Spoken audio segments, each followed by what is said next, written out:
Estamos acá en esto que es Maestros con Huellas, en una nueva edición, y en este caso se nos acercan fechas importantes para nuestra República Argentina. Se acerca el 25 de mayo y bueno, la idea es hablar un poco de la historia, hablar un poco de educación justamente en esto que es Maestros con Huellas. Aquí estoy junto a María Teresa, junto a Silvia, que han sido tan amables de acompañarme. Y bueno, quiero que me comenten un poco, quiero que entremos directamente en el tema. ¿De qué vamos a hablar el día de hoy? Revolución de Mayo, nosotros lo hemos tratado de problematizar a este tema, Bien.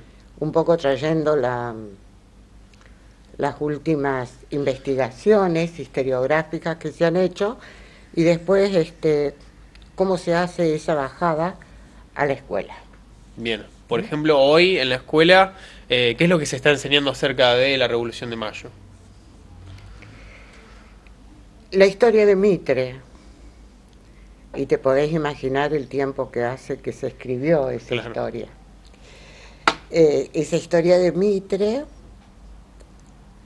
1880 en adelante, escrita, es la que se ha trasladado a los libros de texto, en algunos casos convenientemente adaptados, otros no tanto, pero es una historia la de Mitre es una historia muy, porque hay que ubicarla en el tiempo y en el espacio, muy teñida de subjetividad. Él mismo fue protagonista de algunos hechos históricos.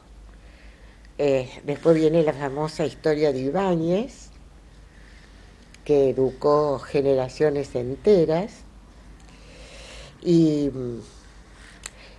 tenemos que decir, desde el año 1984 con el 1984 con el advenimiento de la democracia, se ha hecho una importante revisión historiográfica que no siempre se hace presente en los libros de texto.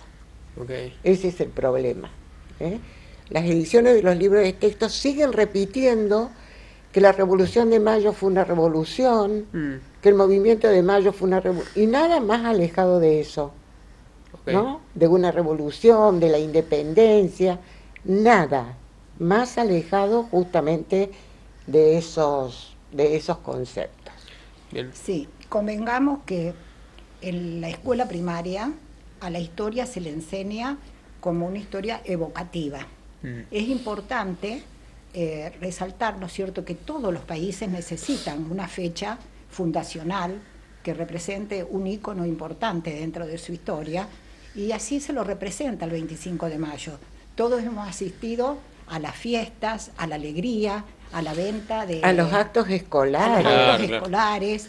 Estamos rodeados de la fecha 25 de mayo, sin ir más lejos, nosotros tenemos nuestra avenida principal, que es 25 de mayo, hay colegios, hospitales, es decir, es impresionante, ¿no es cierto?, sí, la difusión, pero hay que recalcar que después se tiene que hacer un análisis crítico, tener los alumnos un pensamiento crítico sobre lo que significó ese 25 de mayo.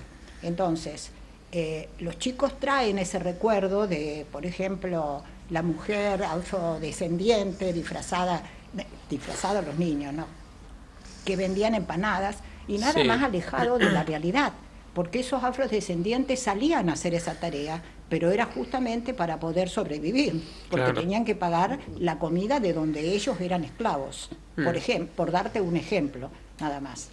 Entonces, termina siendo confuso el concepto del 25 de mayo de 1810. Sobre todo cuando se la trata como una revolución. Exacto.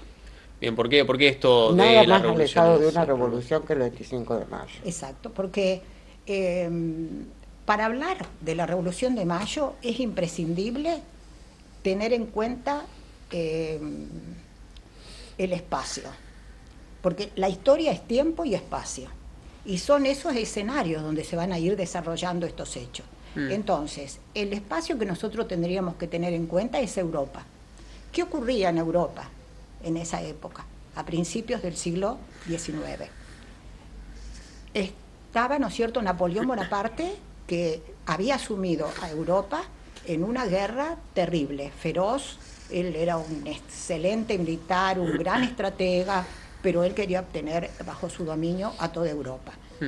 Y entonces Napoleón Bonaparte decide, ¿no es cierto?, cruzar por España, porque eran aliadas España y Francia, cruzar, pedir permisos a los reyes españoles para poder llegar a su principal objetivo, que era Portugal, que era aliada de Inglaterra, y el principal objetivo de Napoleón Bonaparte era derrotar a Inglaterra. Ocurre lo siguiente, para terminar con Napoleón Bonaparte.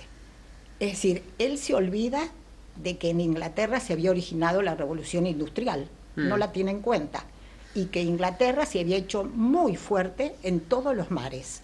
Y ellos tenían un axioma: dominando el mar se domina el comercio, y dominando el comercio se domina el mundo. Cuando dije ellos, me refiero a los ingleses concretamente. Sí, sí. O sea, el dominio de Napoleón Bonaparte era territorial, era continental en Europa, y él había decretado el bloqueo continental. ¿Para qué? Para perjudicar a Inglaterra y que Inglaterra no pudiese comerciar con los países europeos. Portugal no respetó ese bloqueo. Por consiguiente, él le pide permiso a Carlos IV, a su ministro Godoy, para pasar por España. Una vez en España, ¿qué hace Napoleón Bonaparte?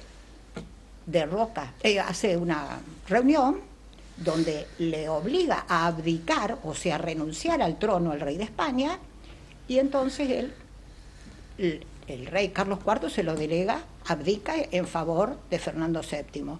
Pero cuando le da la corona a Fernando VII, Napoleón la toma para sí y se la entrega a su hermano José. Ahí el pueblo de España reacciona y llegamos a una fecha clave que hoy todavía, ¿no es cierto?, lo siguen ellos recordando como la principal, digamos, derrota que le infligen a Napoleón, una revuelta popular que se podría decir es tan importante que ahí comienza, digamos, la fragilidad o el derrumbe de Napoleón Bonaparte, el 2 de mayo de 1808. Domina España, los reyes se van cómodamente a un castillo en prisión, quedan prisioneros, y domina también Portugal. También, y la corona de Portugal, ayudada por Inglaterra, huye a sus colonias de Brasil. Entonces Napoleón Bonaparte se queda sin su... Es decir, tenemos dos países europeos que quedan sin la cúspide del poder, es decir, sin reyes. ¿Qué hace entonces el pueblo con esta fecha tan importante que inmortalizó Goya? Claro. El famoso cuadro pintado por Goya que se llama Los fusilamientos, donde trató de representar cómo murió ese pueblo español que luchaba por su rey. Claro. Exactamente. Empecemos a tener en cuenta estas situaciones, sobre todo para cuando la traigamos a América. Entonces, ¿qué sucedió en España? No había rey, no había autoridad. Se forman juntas en distintos lugares, en los lugares más importantes, escuchemos bien, juntas, en representación del rey. Claro. Justamente para después traerlo al Río de la Plata y a América en general. La Junta Central de Sevilla primero, con residencia, como su nombre lo indica, en Sevilla. Cuando son derrotados en Sevilla, el Consejo de Regencia. Todas estas instituciones gobernaban en nombre de Fernando VII. Es más, los documentos que se emitían, decía el inicio, a nombre de nuestro querido rey, don Fernando VII. Claro. Ojo con esta cláusula, porque también se usó en el Río de la Plata, por mucho tiempo. Es decir, tenemos que derivar entonces diciendo que al no haber autoridad, el pueblo reasume la soberanía. Claro.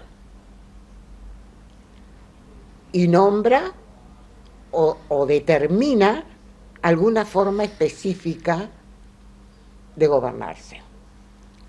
Exactamente esto es lo que sucedió el 25 de mayo en Buenos Aires. Claro, cuando se formó la Junta de Mayo. Nada de revolución. Claro.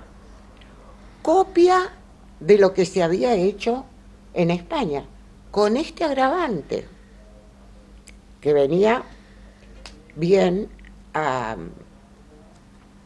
los americanos.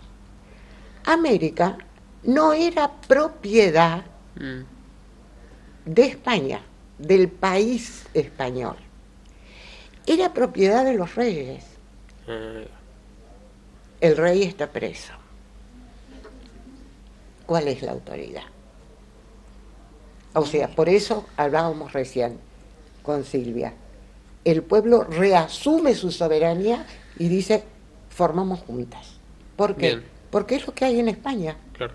Pero jurándole fidelidad a A Fernando, Fernando VII. VII. Y esto va a durar Eso hay que mucho tenerlo tiempo. en cuenta. Entonces, la famosa revolución del 25 de mayo no es una revolución.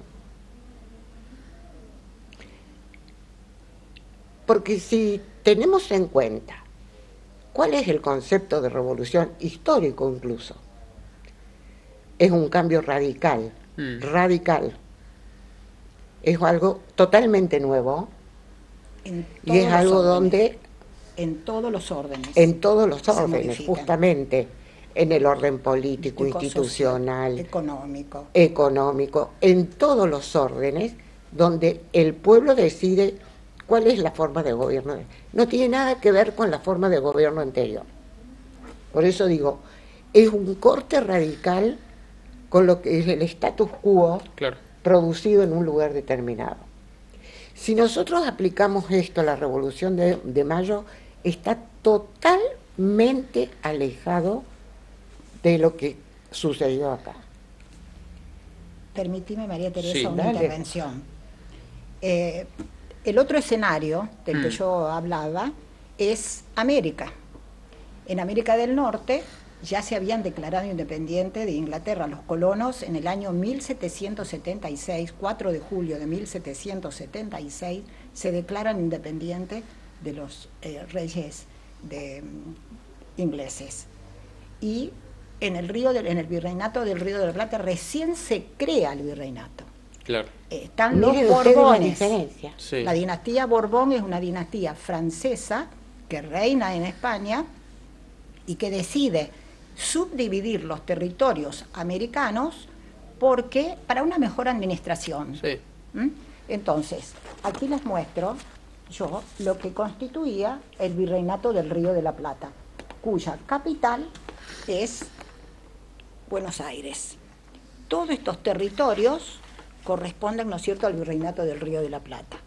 Ahora, bien, a su vez, los Borbones deciden dividirlo en intendencias, pequeños territorios, para poder, ¿no es cierto?, mejorar la administración. Y también va a haber intendencias y gobernaciones que están en la zona de frontera para proteger más esas fronteras. La revolución se origina en Buenos Aires, nada más. No en el interior, Ahí va. en Y ningún fíjense otro la lugar. extensión. Ningún otro lugar. Es en Buenos Aires los que toman la decisión y desde Buenos Aires deciden ir al interior para llevar esta novedad de la creación de una junta para que esas intendencias participen también de este gobierno. Si vos me O permitís, sea, quiero sí. decir esto, Silvia. La revolución norteamericana sí fue una verdadera revolución, Sí. Bien. porque terminó con el status quo imperante en ese momento. A tal extremo que todavía estaban peleando en el campo de batalla y ya tenían en funcionamiento en Washington el Congreso. Claro. Así que fíjate vos la diferencia que hay con el movimiento, vamos a llamarlo así, que sucedió en el Río de la Plata, más específicamente en Buenos Aires. En Buenos Aires. Porque ahora Silvia va a explicar que el interior, tenemos que tener en cuenta que el interior era, y por mucho tiempo más, un desierto analfabeto. Claro. Bien.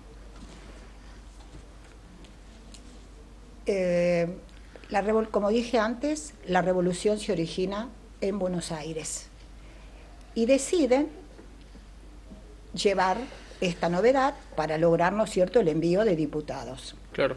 ¿Cómo lo van a hacer?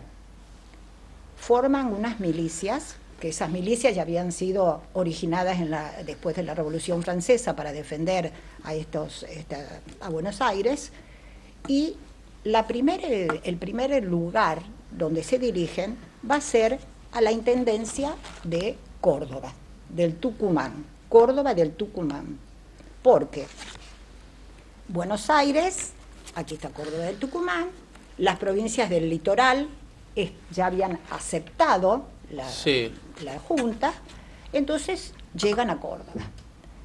¿Qué pasa en Córdoba? Se encuentran con un grupo contrarrevolucionario, así se los denomina en la historia, que se oponen a esta decisión. Entonces, desde la Junta le ordenan que lo fusilen. Una medida drástica, sí, y que tanto es así, tan drástica va a ser esta medida, que los que fueron no se animan a llevarla a cabo. Entonces lo envían a Juan José Castelli y él fusila a todos, inclusive a Liniers, que había sido el héroe de la Reconquista de Buenos Aires, que de las invasiones inglesas. De las invasiones inglesas, estaba viviendo en Córdoba, en Altagracia fundamentalmente, era su lugar, y lo fusilan. El único que se salva es Orellano por su condición de sacerdote. A él le perdonan la vida. Cuando, es decir, esta revolución, sí, se inicia con muertes y con guerra. Sí. Al tomar esa medida, ¿por qué lo hacen? Para que resulte una medida ejemplar, claro, para los demás, y los demás entonces se someten, como la Intendencia de Salta del Tucumán, la que está más arriba. Fijémonos, ¿no es cierto?, que estas intendencias, las de color más oscuro, son las que están a favor, pero los demás territorios, que están en tono más clarito, no aceptan la revolución. Entonces, ¿qué hacen? Se envían expediciones, ¿no es cierto?, para lograr ese cometido. Sí. Y esta revolución trae como consecuencia lo que dijo María Teresa. Va a tener una hija que va a ser nada más ni nada menos que las guerras de la lucha por la independencia. Claro. O sea, se agrava el problema. Y la Intendencia de Tucumán va a ser la primera que se separa del Virreinato del Río de la Plata en el año 1811. Se separa y empieza su camino sola. Pero los demás no tenían casi conexión con Buenos Aires, porque toda esta región del norte, ¿de quién dependía? Del Virreinato del Perú, y el Perú era riquísimo porque tenía las minas de Potosí de plata, y esa era realmente una riqueza inconmensurable que tenía, ¿no es cierto?, España, de donde salía el metálico. Y Buenos Aires se le da importancia, sí, porque acá se desarrolló la ganadería, bueno. Y tienen el puerto. Y claro, tienen el puerto. El famoso puerto desde antes de la época virreinal, que indudablemente tener puerto significaba tener derechos aduaneros, ¿no? Claro. Y derechos aduaneros que no se coparticipaban, como se llama ahora, con ninguna, quedaban en Buenos Aires. Siempre. Y eso fomentó a través del tiempo la riqueza y el predominio de Buenos Aires sobre el interior. Por eso se desarrollan las luchas no solamente por la independencia, sino también por decidir una forma de gobierno, si unitaria o federal. Fundamentalmente por este problema de de una enorme preponderancia de Buenos Aires por tener puerto. Bien, entonces un poco cerrando la idea, no solamente no fue una revolución, sino que además este movimiento, como decía acá Silvia, trajo como distintos problemas luego a nuestra Así es. Argentina. Sí. Hay otra cosa que hemos decidido tratar con Silvia, que es el problema que también se transmite con mucha frecuencia en la escuela. Ese 25 de mayo, en ese Cabildo Abierto se repartieron 450 invitaciones. Sí, No cualquiera iba. claro. Blanco y propietario tenías que ser para ir. Muy bien. Fueron 240. El resto, ¿por qué se habrá sido que no fue? No solamente porque French y Buretti estaban ahí tratando de vigilar quién entraba y quién no. Era la gente que no sabía cómo se iba a desarrollar esto. Claro. ¿Qué desarrollo iba a tener en el tiempo para adelante? Todo el mundo estaba desconcertado. Sí, fue una edición de unos pocos, por así decirlo. Fundamentalmente, dice Sacheri, Sí. uno de los que viene, además de escribir hermosos libros de ficción, es historiador, Sacheri. Escritor, no es historiador. Es Perdón, escritor. es escritor. Pero es licenciado en historia. Sí, pero no es investigador. No investiga. es Porque decir, no él- está en la... Sí. Él enseña todavía en la escuela secundaria. Ajá. Entonces bueno, tiene una llegada Sí, a sí, los sí, sí, obvio. alumnos increíble, y estos libros realmente deberían estar son en una la escuela. maravilla. Deberían ser los textos Sí. de estudia en la escuela secundaria. Él dice eso, ¿no? Yo no soy ¿No? historiador, sino escritor. Escritor de historia. Y bueno, justamente yendo a esto de la escuela, como hablábamos un poco al principio, ¿por qué creen ustedes de que todavía permanece esta idea de revolución? ¿Por qué se continúa enseñando de esa manera también? Hay una confusión. Ok. Y también se lo confunde con la idea de independencia. Claro. Uno pregunta, ¿qué significado tiene el 25 de mayo? Te digo porque a mí me ha pasado. Y es la independencia. No, nada más lejano. Es decir, esta es una revolución que se realiza en soledad. Que no es revolución. Que encima no es revolución. Es un movimiento. Sí, ¿Te acordás Perdón, que porque habíamos- es que yo estudié Claro. y me enseñaron primer gobierno patrio. Ese Sí, era el sí, título. sí. Entonces, este movimiento se inicia en soledad, desde el punto de vista social y geográfico. Claro. Geográfico porque ocurre solamente en Buenos Aires. Y social porque los que participan de ese movimiento es la élite, no es el pueblo. Bueno. El concepto del pueblo, el concepto de soberanía, el concepto es diferente a la actualidad. La historia se estudia, ¿no es cierto?, de manera retrospectiva, y es muy difícil imaginar lo que ocurrió hace tanto tiempo. ¿Mm? Los historiadores, por supuesto, tratan de acercarse lo que más pueden a la verdad. Por eso en la historia tenemos también que decir que no hay una sola verdad, Obviamente. porque nuevamente se van haciendo investigaciones y se van logrando nuevas verdades. Pero estos dos conceptos que tratamos de explicar hoy, el de que el movimiento de 25 de mayo, lo vamos a llamar movimiento, habíamos Sí. dicho Silvia, Sí, ¿no? pero puede más la... Sí, lo que nos queda en la memoria. Este movimiento del 25 de mayo, fundamentalmente, aunque hay toda una semana de mayo, es fundamentalmente un movimiento que no se sabe para dónde se va a desarrollar, ya lo Claro. verán. Pero de ninguna manera es la independencia. Entonces yo traje un párrafo escrito justamente del libro de Sacheri, Sí. que dice, Ah, para terminar entonces con él, dale. lo escribo entonces con toda la claridad posible. No creo que existiera una nacionalidad, ni un Estado en proyecto, ni un territorio argentino en 1810. No hay un espíritu independentista. No hay nadie que se autoperciba como argentino, más allá de los porteños que se aplican ese gentilicio a sí misma.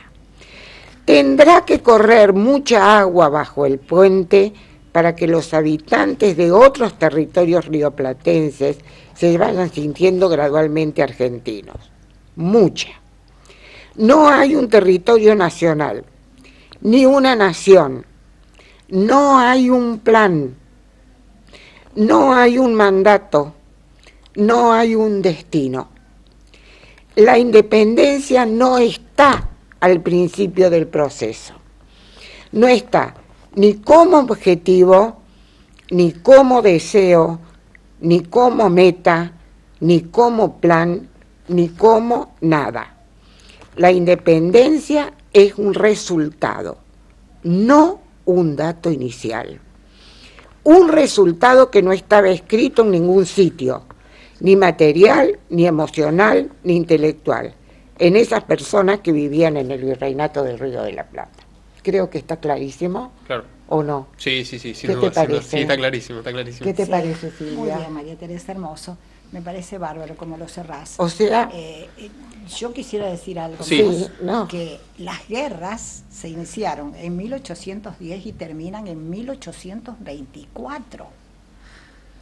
Entonces, Y después siguen. no podemos hablar... Las guerras civiles siguen con Y- Rosa, ¿no? Exactamente. Sí, bueno, nosotros hablamos de un país pacífico, pero está envuelto en guerra. Yo diría que pasó mucha agua bajo el puente y mucha sangre, Sí, porque los primeros que se movilizaron fueron milicias y después terminaron formando un ejército con todos los gastos que eso implica y la formación.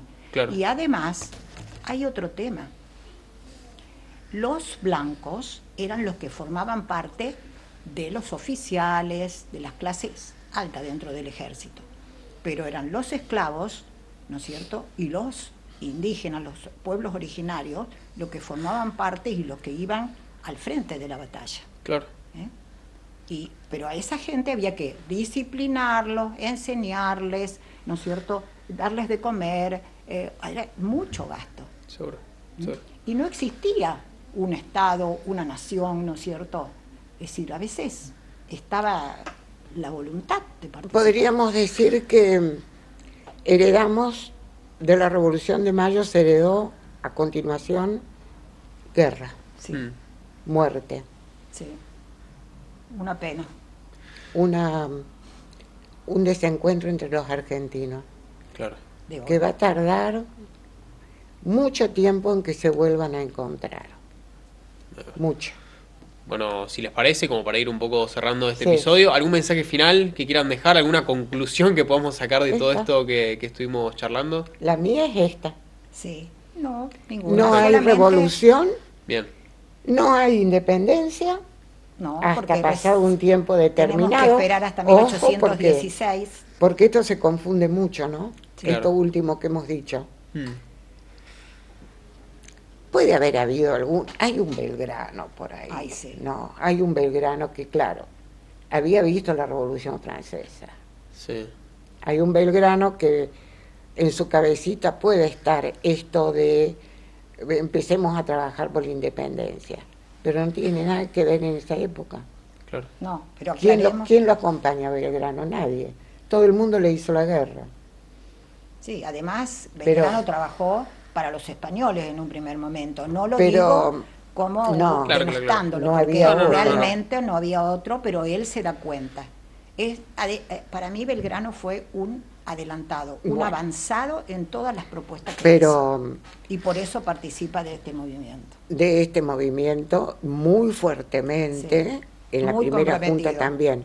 Pero repitamos, no hay independencia, no es una revolución, sería bueno que comenzáramos a darle otro nombre a este hecho y actualicemos los contenidos. Claro, importante. Fundamentalmente en los libros de textos que después estudian nuestros niños y nuestros adolescentes. Perfecto. Sí. Bueno, entonces hasta aquí teníamos otra edición de esto que es Maestros con Huellas. Teníamos aquí la presencia de estas dos eminencias, por supuesto, que estuvimos Demasiado. charlando con ellas, un poco para reflexionar acerca de la fecha, acerca de este 25 de mayo que se nos avecina. Así que bueno, queremos saber también del otro lado, qué opinan ustedes del tema, qué piensan acerca de esta revolución, o bueno, como ellas llamaron, movimiento, y bueno, y qué también nos deja para los chicos que todavía siguen en edad de aprendizaje, sea primaria, sea secundaria, sea terciaria. Muchas gracias a todos por estar del otro lado. Gracias, Nahuel. Gracias.